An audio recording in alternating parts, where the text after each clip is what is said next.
everybody, this is Dominic Verstrekken. I'm chocolatier here at Belgian Delights Chocolates, also known as the #1 stirrer. So today we're just going to go through how to melt chocolate, and I just want to take you through the tools we need to do some melting. So first of all, a beautiful stainless steel bowl. It's very important to have a nice stainless steel bowl with no little pinholes in it. That's a little Dom hot tip. Then the next thing is, this is for our bain-marie. We're going to need a nice big saucepan, probably the one you cook pasta in at home. Also we need, I prefer to use a wooden ladle for stirring. Then what's very important, and I have here in the factory a laser temperature control measurer. You can use different ones. Okay, so we are just going to show you guys how to set up the bain-marie at home. First we take our big saucepan, lovely big saucepan, probably the one you would cook your pasta in at home. Pop that on the heat, and inside there we're going to have approximately 10 centimeters from the bottom some water. Just basic water. Doesn't have to be exactly, just nice so the bottom's really nicely filled up with water.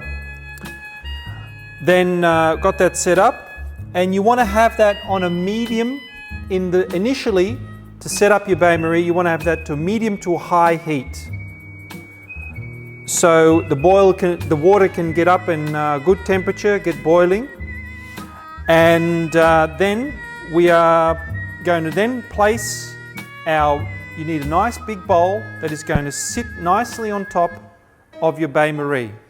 So it's quite important to have a nice sized bowl that sits nicely in your bain-marie, just sort of proportioned. Obviously you don't want it to be falling into the bowl, that's small. You want it just to sit on top, just like this one here. And then that way the heat from that water, the steam, can heat up this bowl beautifully. And that's how I prefer to melt my chocolate and have the bain-marie set up for me. Alrighty, got our bain-marie nicely set up. Water's nice and hot, good hot steam coming up, bowl's nice and hot. We now want to move on into melting our chocolate buttons. We've got our beautiful chocolate buttons here. Milk chocolate today. I'm going to add a nice scoop full, approximately 500 grams, half a kilo. Just going to put that straight in the bowl. Keeping in mind, our water's nice and hot, the bain-marie's in full action, full swing. So then got our stirring ladle there, and the chocolate will start to melt almost instantly. You'll see that. And because we've got it set up on the bain-marie, it means that we are in no danger of burning the chocolate. That's why we have the bain-marie. We're in no danger of burning the chocolate. So you can just sort of leave that, not necessarily to keep stirring it. That will melt down, and we're going to be aiming for 45+ degrees.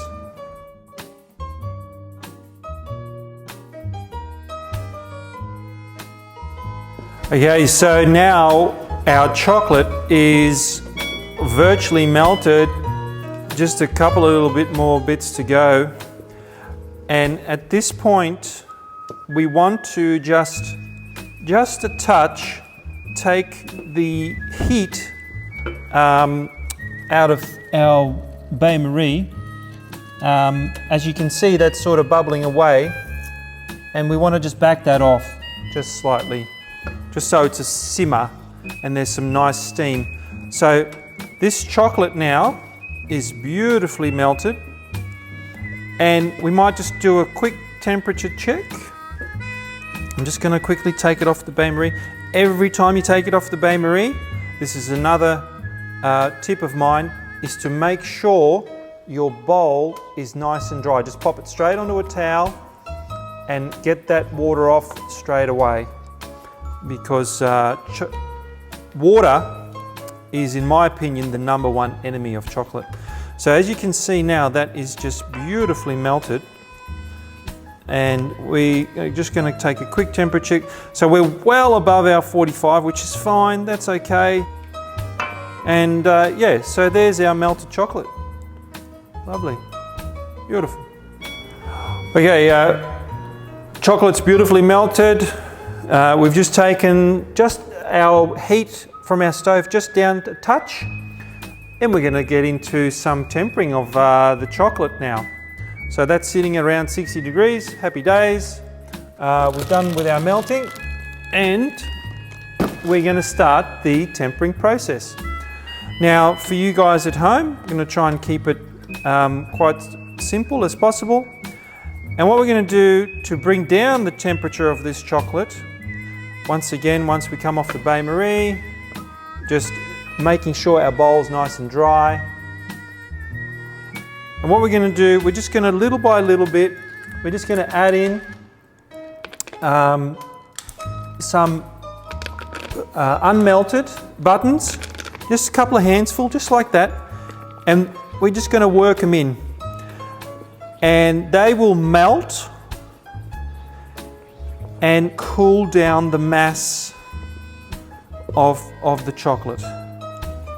And it's now very important, so this is another hot tip of mine, to keep moving, keep stirring, keep the chocolate moving active. Okay. And we're just going to wait until that first few handfuls has been melted, and then we'll take maybe a bit of a temperature check, and we'll add in a couple of more handsful. This, you have to show a little bit of patience and just have to persist with it, keep it moving. The buttons will disappear, they will slowly melt. It just takes a bit of time. Alrighty, getting close now to our desired temperature. Now, today I'm using a laser thermometer, to measure my temperature. However, when you're at home, you could, in most kitchen supply stores, you would have basic thermometers that you can find, some with probes. Any are good, some are more accurate than others. And I just want to do a quick check of the temperature of how my chocolate's going, and I don't have a thermometer nearby, and it also just comes with experience, I guess. Also, the other thing what you can use is a visual. So when we've gone from melting our chocolate, the viscosity or the runniness of our chocolate is very runny and active, easy to stir. But as we bring down that temperature, the viscosity, the thickness of our chocolate will change. So right now, there's still a couple of unmelted buttons there. However, our mass, our viscosity, our runniness of our chocolate has slightly changed. It's got thicker. So these are all indications of the temperature dropping and getting to that ideal temperature of tempering the chocolate. So we'll just keep on stirring.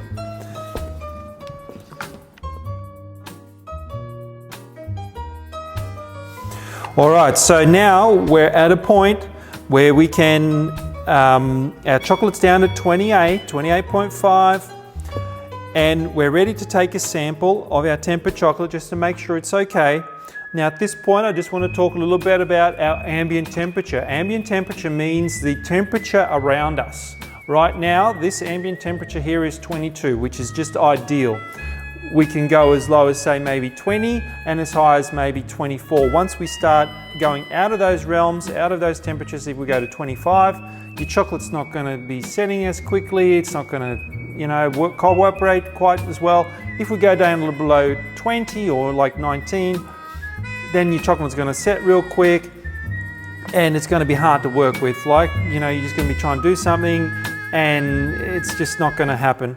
So ambient temperature is important.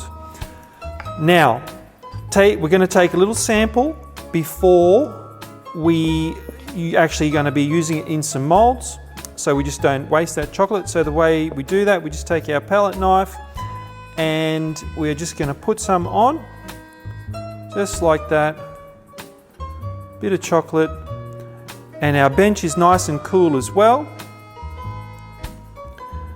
And then we're just going to sit it on the bench like that, and we're going to give that, that should show some signs of setting within 3 to 5 minutes.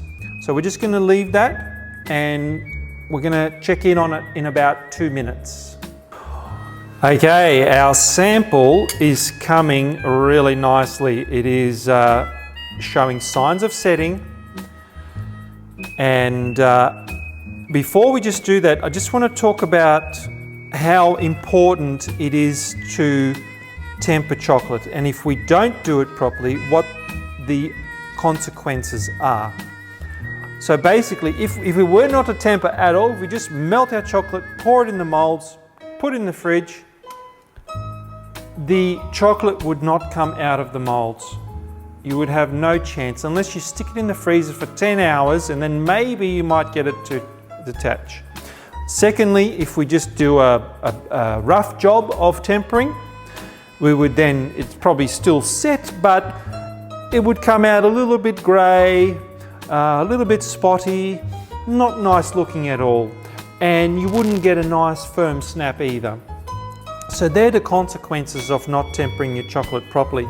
So I took a little bit of a sample, I put on our palette knife, just had it sitting in the ambient temperature, 22 degrees, on our nice cold bench, and now we're just going to check if we're good. Now visual, it looks sensational. It's that matte shiny finish, if that's a thing, like if you can relate to that, but it's a little bit, it's definitely shiny, but because it's not in a mold, it's a little bit of a matte finish. So I'm just going to scrape that up, and that will show you that, see that, it's not set hard, but it is definitely set on the room temperature, and that's not without any refrigeration, that's just based on ambient temperature. So that's an indication that we have done a great job of tempering. And at this point, what I like to do as well is I just like to do a little taste test, which is beautiful, you know. Very good. So, good chocolate and good tempering. Okay, so we're all ready to go. Our chocolate is beautifully tempered, and we did take a sample earlier, and we know that it's good to go. Again, making sure our bowl is nice and dry, keeping that water away. So we've got our mold, and today we are going to fill some beautiful chocolate frogs. How good are chocolate frogs? Everybody loves a chocolate frog. So got our ladle, and just going to spoon that in. Make sure all the cavities are nice and full. Just like that. There we go. Make sure all the cavities are filled, nice and full. And then we're going to move on into, we need to give that a good bit of a shake. So what that's doing is it's getting all the air bubbles out, and we're flattening the chocolate out, making sure the cavity of and the little intricacies of the mold all get filled up.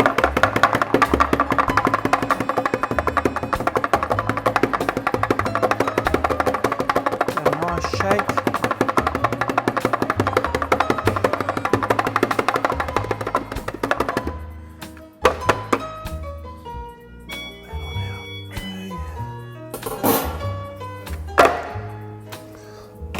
Just do one more, get some chocolate there.